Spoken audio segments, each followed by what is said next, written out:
செய்த குற்றத்திற்கான தண்டனை கிடைக்கும் போது வழங்கப்படும் அந்நீதியானது அநீதியாக தோன்றலாம். மனதில் பல கேள்விகள் எழலாம். அறியாமல் செய்த தவறுக்கு ஏன் இந்த தண்டனை என்று எண்ணலாம். செய்த தவறுக்காக ஒருவன் பரிகாரங்கள் மேற்கொண்டும் பற்பல பிராயச்சித்தங்கள் செய்தும் தண்டனையானது ஏன் அவனுக்கு கிடைக்கிறது? காரணம், விதைப்பது எதுவோ அதுவே விளையும் என்பதே நீதியாகும்.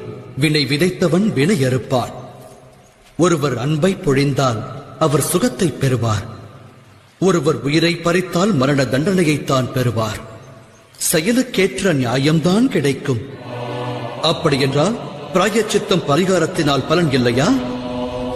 உள்ளது, பலனானது உள்ளது. பிராயச்சித்தம் பரிகாரம் மனிதனின் ஆன்மாவிற்கு பலம் சேர்க்கும். அவை தண்டனையை ஸ்வீகரிக்கும் மனோதிடத்தை ஒருவருக்கு ஏற்படுத்துகிறது.